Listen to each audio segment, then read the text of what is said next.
Wesh la famille, j'espère que vous allez bien. On se capte les gars pour une nouvelle vidéo. Ok, la saison 4, c'est vraiment proche. Et du coup, on commence à avoir beaucoup de choses qui commencent à être reliées. On parle beaucoup de skins qu'on n'avait pas capté, qui ont des indices. Et de l'autre côté, dans la map, l'instrument continue d'évoluer. Donc vous êtes au bon endroit pour tout connaître et je vais tout vous expliquer. Donc dans un premier temps les gars, l'instrument a changé de phase. Comme vous le savez, l'instrument s'est activé. Et en fait du coup, à l'époque, il s'était juste activé et il affichait l'objet qui est en train d'arriver vers nous. Sauf que maintenant, l'objet a avancé et il se rapproche de plus en plus. Donc du coup, on voit que l'objet se rapproche. Et bon, pour ceux qui le savent pas, déjà, je vous invite à regarder les 2 dernières vidéos avant celle-ci. Mais pour ceux qui le savent pas, l'objet qui arrive n'est pas naturel. Et on suppose du coup que c'est le vaisseau mère, le berceau du cube, le vaisseau mère des aliens. Mais bon bref, du coup, la seule preuve qu'on a pour le moment de ce qu'on sait qui est sûr, qui va arriver en saison 4, c'est ce cadre qu'a reçu un créateur de contenu. D'ailleurs, depuis le temps, un deuxième créateur de contenu l'a reçu. Et d'ailleurs, normalement, aujourd'hui, je serai en live parce que j'aurai quelque chose à vous montrer. Je peux pas en dire plus.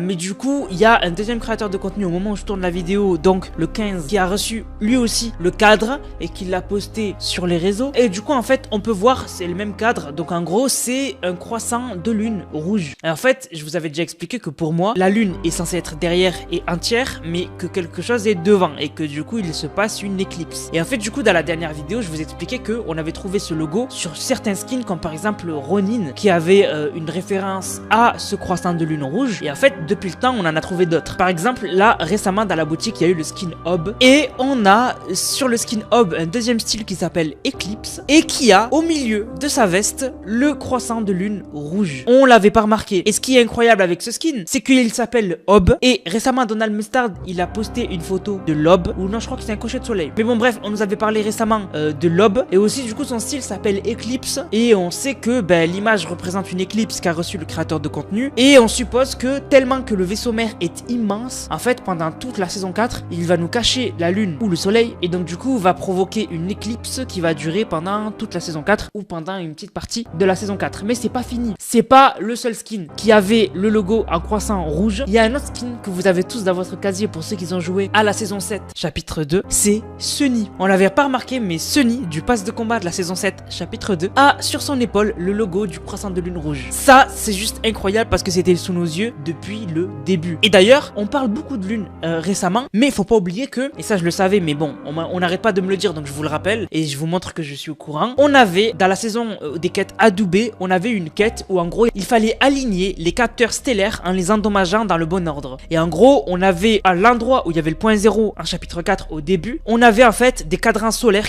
des capteurs stellaires qui étaient apparus, et plusieurs autour, et en fait, il fallait les endommager dans le bon ordre. Et ça représente exactement, non seulement les phases qu'aura l'instrument, puisque l'instrument, je vous ai dit qu'il va évoluer, et selon l'objet qui est en train d'arriver vers la map de Fortnite, et en fait, on va avoir des phases, toutes les phases de la lune. Aussi, on peut retrouver toutes les phases de la lune sur un des murs dans le temple de Transformers, donc un des murs qui s'est allumé avec justement les derniers événements qui sont passés en jeu. Mais aussi, rappelez-vous, je vous disais que en saison 6, chapitre 2, pour la promo de la saison 7, on avait eu des audios en lien avec les aliens, la saison 7, et un des audios, quand on le mettait dans un spectrogramme, du coup, on avait les phases de la lune. Sauf que en saison 7, chapitre 2, on n'avait rien eu en lien avec les phases de la lune. C'est parce que je vous avais déjà expliqué dans la dernière vidéo que logiquement, en fait, l'audio où on voyait les phases de la lune en saison 6, chapitre 2, et en fait, cette quête-là de Stellan avec les capteurs stellaires ne teasait pas la saison suivante, mais teasait tous la saison 4, chapitre 4, qui commence dans quelques jours, enfin dans une petite semaine. Voilà, donc du coup, en fait, on se rend compte que Fortnite a teasé la saison 4, chapitre 4 depuis un très long moment. Et ce qui est intéressant avec la quête de Stellan dans les quêtes adoubées avec les capteurs stellaires, c'est que juste après avoir aligné les capteurs stellaires, Stellan, il nous disait ça. Merci. Je suis disposé à partager avec vous un secret inavoué. C'est à propos d'un homme immatériel. Il nous observe avec un regard malveillant.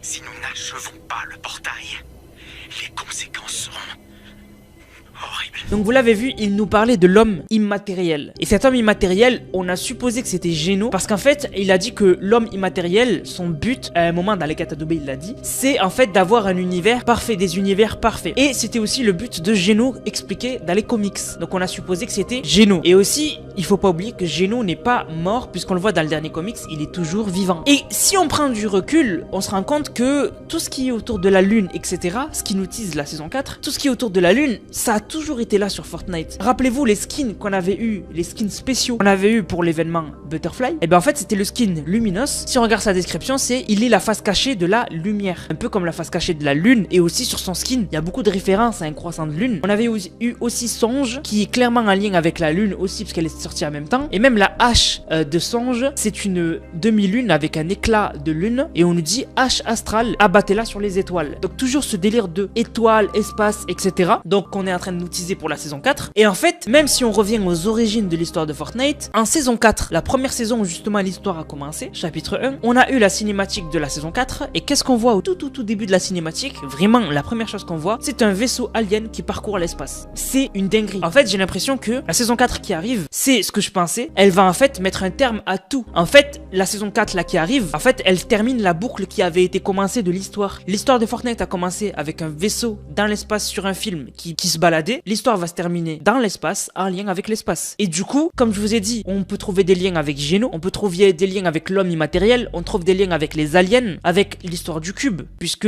l'événement Butterfly était en lien avec le cube. Bref, du coup, j'ai l'impression que vraiment cette saison 4 va être une finalité et va être la conclusion de l'histoire qui a commencé en saison 4. Et après, pour moi, en chapitre 5, on passera à une autre histoire avec des nouveaux personnages, avec des nouveaux ennemis, etc. Et pour terminer avec ce délire de lune, il y avait un skin que j'attendais de ouf à l'époque et que j'avais abandonné d'attendre parce que du coup je me disais il arrivera jamais. C'est un skin d'une surveille où on voit que ça a l'air d'être la déesse de la lune. Elle a sur son front une demi-lune, elle a un diadème demi-lune, elle a un pendentif d'une lune, etc. Donc ce skin, il y a beaucoup de gens qui parlent et qui disent qu'il pourrait arriver, donc on verra. Mais voilà tout ce que je voulais vous dire par rapport à la saison 4, parce que on peut trouver des liens entre la lune, les étoiles et tous les personnages de Fortnite, donc depuis le début de la saison 4 jusqu'à Geno, le cube, les aliens, etc. Donc pour moi, la saison 4 qui arrive va conclure l'histoire qui a commencé en chapitre 1 et qui dure depuis des chapitres et qui dure encore aujourd'hui jusqu'au chapitre 4. Et du coup, pour passer à autre chose, on a eu aussi, et ça c'est intéressant, des nouveaux audios de Sloan. Alors il y en a un qui est une alternative à un audio qu'on avait déjà eu, mais l'autre est intéressant. Donc je vous fais d'abord écouter le premier. Tu es la dernière personne que j'ai envie d'appeler. Déjà, tu me connais trop bien. Tu risques d'être exaspérant. Mais tu es le seul en qui j'ai confiance pour y parvenir. Ça me fait mal de le dire, mais j'ai besoin de ton aide.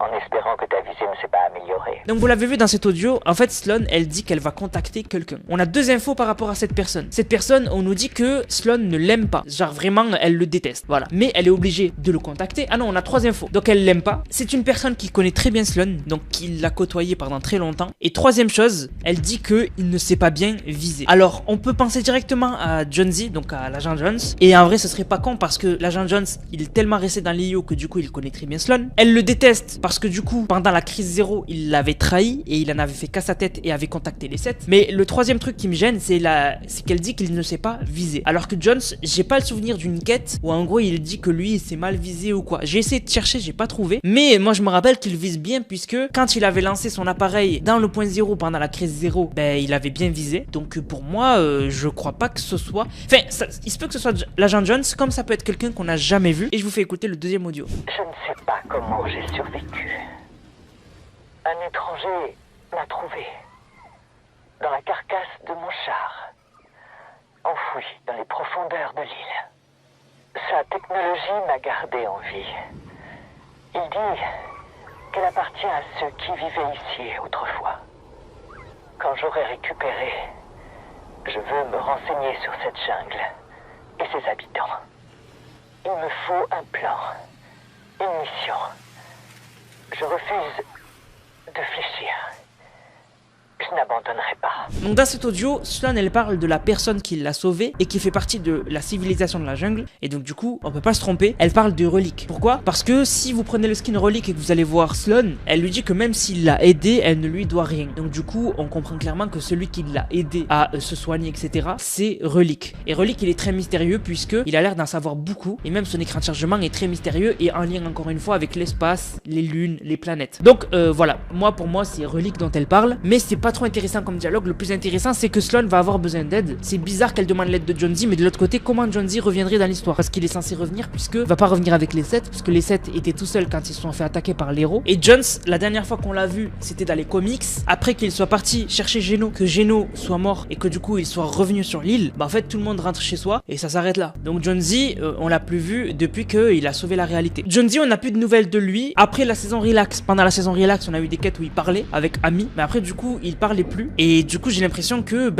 il a disparu depuis les quêtes Relax avant l'arrivée de l'héros. Voilà, le seul moyen qu'il puisse revenir c'est à l'aide de Sloane. Et ça serait beau de voir que celui que Sloane détestait et qui du coup était devenu l'ennemi de Sloane, finalement Sloane elle range sa fierté de côté et elle soit amie avec Jones de nouveau. Bref, du coup la famille, normalement je suis en live actuellement, c'est quelque chose d'important en lien avec Fortnite et en lien avec la saison 4. Donc du coup je vous invite à aller dans le lien qui est en description, commentaire épinglé. Normalement il y a un lien, il y a écrit live et ne loupez pas, il va se passer un truc. Donc du coup voilà. Du coup la famille, on va remercier les codes créateurs. Donc n'oubliez pas, vous utilisez le code créateur, vous m'envoyez la vidéo dans mon serveur Discord dans l'onglet code Nanas et ça vous fait une dédicace en vidéo. Du coup merci à Casanova qui a régalé avec le code Nanas, merci beaucoup à l'amiral Breton qui a régalé avec le code Nanas, merci beaucoup à ABD qui a régalé avec le code Nanas, merci beaucoup à Nino qui a régalé avec le code Nanas, merci beaucoup à Jacob, merci beaucoup à Faucheur, merci beaucoup à Kanji, merci beaucoup à Fizmo, merci beaucoup à Casanova, merci beaucoup à Wailou, merci beaucoup à Galaxy, merci beaucoup à Corb Shadow, merci beaucoup à Nolan Boss, merci beaucoup à Newzuki qui m'a dit code Nanas dans la boutique, le meilleur youtubeur, merci beaucoup à toi frérot, tu régales, merci beaucoup à Dark Shadow, merci beaucoup à Zolki, merci beaucoup frérot, ça fait super plaisir, tu m'as envoyé plein de trucs, merci beaucoup à Furious Gamer qui a régalé, merci beaucoup à Pakim, merci beaucoup à Gato Choco qui régale, non seulement il fait des théories mais en plus il régale avec le code, merci beaucoup à Amazing qui régale, merci beaucoup à Axolo, merci beaucoup à Nat, merci beaucoup à Faucheur du 34, merci à Matisse, merci à Dridri, merci à Naruto Levril, merci à l'œil de faucon, merci à Dioenix, merci à Walker